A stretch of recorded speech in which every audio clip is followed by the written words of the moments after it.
Last year, November, Alan, we had a wonderful opportunity to host the G20, and among the G20 there were several world leaders here, including the current Prime Minister of India, Mr. Narendra Modi.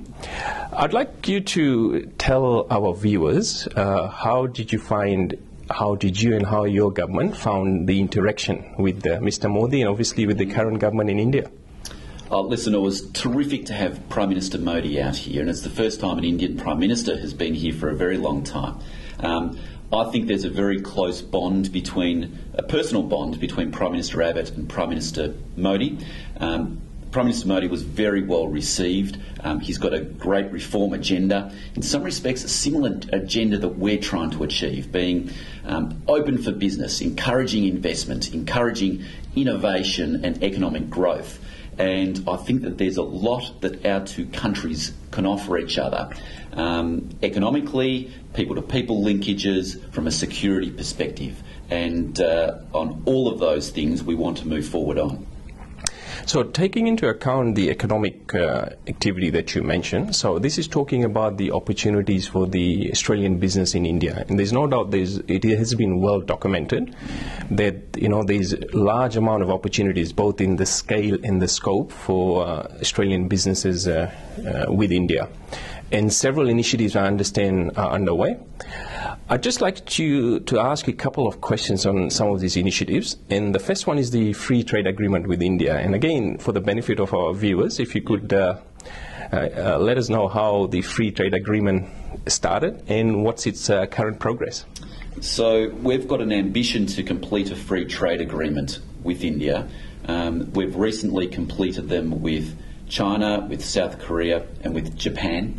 Our three out of our four biggest trading partners. The fourth is the United States, where we already have one.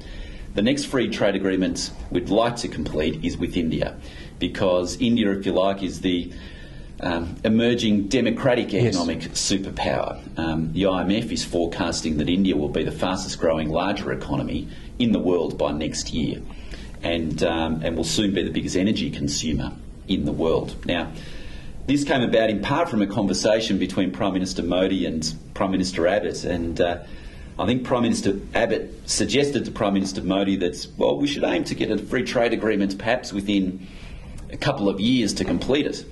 And from what I understand, Prime Minister Modi's response was, in typical fashion, why 2 or 3 years? Why not 3 months?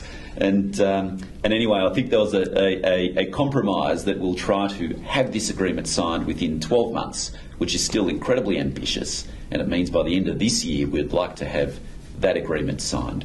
And I think what that will do is open up tremendous opportunities for Australian businesses to export into India, but also for Indian businesses to export into Australia as well, and just overall enhance the relationship between our two countries. That is fantastic. In terms of the business, is there any specific sectors of business that will likely to benefit first when this agreement is signed? Listen, obviously India is a major user of energy from Australia, and so that will be a benefit. But I think most importantly are going to be on the services, because the ambition will be, well, let me step back.